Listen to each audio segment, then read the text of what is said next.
दृष्टिकोण news channel में आपका स्वागत है। मैं दीपक कुमार गुप्ता और हम बता दें अभी आध्यात्मिक केंद्र ओम शांति में हम लोग आए हुए हैं मखदूमसराय। और देखिए हमारे साथ बीजी रिंकी दीदी हैं और यहाँ पर एक कार्यक्रम का आयोजन किया गया है जिसमें हम इनसे ही जानना चाहेंगे क्या कार्यक्रम। आज हम सबके डॉक्टर दादी रतन मोहिनी जी का 13वीं है, जिसके उपलक्ष्य में हम सब इस संस्था के ब्राह्मण कुलभूषण उपस्थित हैं। उनके कर्मों को देखते हुए कि दादी जी हमारी विश्व सेवा में निराली निकली, बाप दादा की दुलारी आप, विश्व सेवा में निराली आप, और रतन नाम को सार्थक किया इस संस्था की लास्ट बाबा की बगिया की फुलवारी आप। ऐसी हमारी रतन मोहिनी दादी जी को आज हम लोग खोकर बहुत ही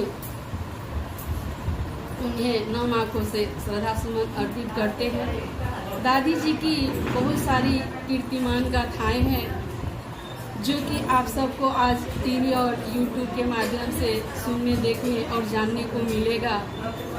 जो हम सबकी दादी जी थी वो 13 साल की उम्र में ही इस संस्था से जुड़ गई और वो 26 साल की उम्र में हैदराबाद सिंध से जब इस संस्था का स्थानांतरण हुआ तो माउंट आबू राजस्थान में आई और दादी जी 34 साल की उम्र में 2 लाख युवाओं की हेड रही, अध्यक्ष रही और उनकी अध्यक्षता में 2 लाख युवाओं ने अपने नशा मुक्त और राजयोग मेडिटेशन के द्वारा अपने जीवन में अध्यात्म को धारण किया।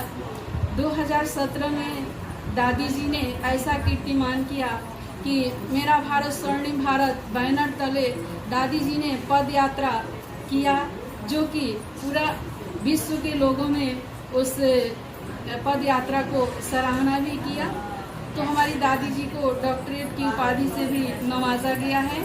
हमारी डॉक्टर दादी रतन मोहिनी जी जो 102 वर्ष की हो चुकी थी और अपने मन बुद्धि से बिल्कुल साफ और अभी भी स्वच्छ थी और वो विश्व मंच पर उन्होंने ऐसा एक कीर्तिमान किया। जापान में विश्व शांति सम्मेलन में दादी जी को अध्यक्षता के लिए भेजा गया तो दादी जी ने भारत की संस्कृति और अध्यात्म के बारे में उन्होंने ऐसी अपनी ओजस्वी वाणी सुनाई कि बड़े बड़े विद्वान भी सुन करके दंग रह गए। दादी जी की बहुत सारी कीर्तियां हैं। जो हम सब ब्रह्मा कुमारी बनते हैं उसका उनका जीता जागता वहाँ माउंट आबू में पैड ऑफिस है और इस संस्था का भी पैड होता है जो कि भारत सरकार के पास भी मान्य होता है। तो इस संस्था में अभी हम लोग 80,000 बहनें समर्पित हैं जो कि दादी जी का ही साइन चलता था और दादी जी सभी बहनों का एक एक पत्र माता पिता का, खुद उस बहन का और उसकी संस्था की टीचर बहन का वो पूरे विस्तार से लेटर को पढ़ती थी।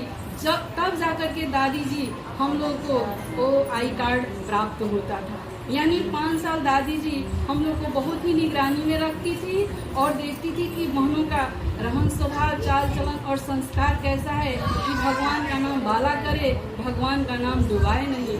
तो जो भी आज बहनें हैं उस दादी जी के सानिध्य में हम लोग जो भी शिक्षाएं प्राप्त की, जो भी प्रेरणाएं लिए वो हम जग को देने वाले हैं। और एक दादी ही नहीं, आज हम लोग हजारों रतन उनके बच्चे इस सृष्टि पर उपस्थित हैं। Om Shanti.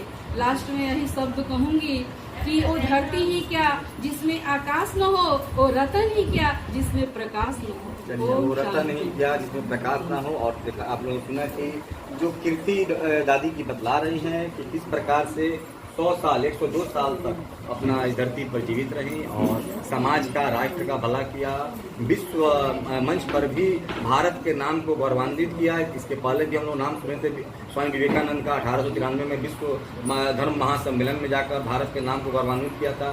Same to same यही चीज़ यहाँ पर भी हुआ। हम एक और सवाल करना चाहेंगे रिंकी दीदी से, क्योंकि यहाँ से काफ़ी लंबे समय से जुड़ी हुई हैं और देखिए यहाँ क्लासेस चलाया जाता है सुबह सुबह मेडिटेशन का और इसमें कई तरह के लोगों को देखा जाता है। आमतौर पर दीदी युवाओं में आजकल अवसाद का समस्या चल रहा है, बच्चे डिप्रेशन में चले जा रहे हैं। बच्चों का जो रोल मॉडल है कहीं वो बॉलीवुड हो जाता है, बच्चे गलत दुष्प्रतियोगिताओं में पड़ जाते हैं। उनको ही सुधारने के लिए आप लोग क्लासेस चलाते हैं, इस पर क्या कहना चाहेंगे? आज इस दुनिया में सिर्फ बच्चे ही नहीं बिगड़े हैं, बूढ़े भी बिगड़े जी। हैं। हम बच्चों को ही क्यों दोष दें? आज बूढ़े बिगड़े हैं तभी बच्चे बिगड़े हैं। आज हमारी दादी जी ठीक है, आज हम भी ठीक है, तो हम बच्चों को हम ही शिक्षा दे सकते हैं। बच्चे ही बूढ़े को देख करके सीखते हैं। तो ये संस्था जो है ये सबके लिए है, युवा हो, वृद्ध हो, बच्चा हो या जवान हो, ये संस्था सभी के लिए है। जो राजयोग की शिक्षा, सहज राजयोग की शिक्षा से हम सब अपने जीवन में विश्व की जो शांति चाहते हैं वो पहले खुद में शांति लाएं, तब विश्व में शांति होगा। कहा जाता है चैरिटी बिगिंस एट होम, दान घर से शुरू करना चाहिए। और एक बात और है कि कहावत है कि समय और ज्वार भाटा किसी का इंतजार नहीं करता, time and tide wait for none. तो ये समय जा रहा है, ये वक्त आने वाला फिर से नहीं है।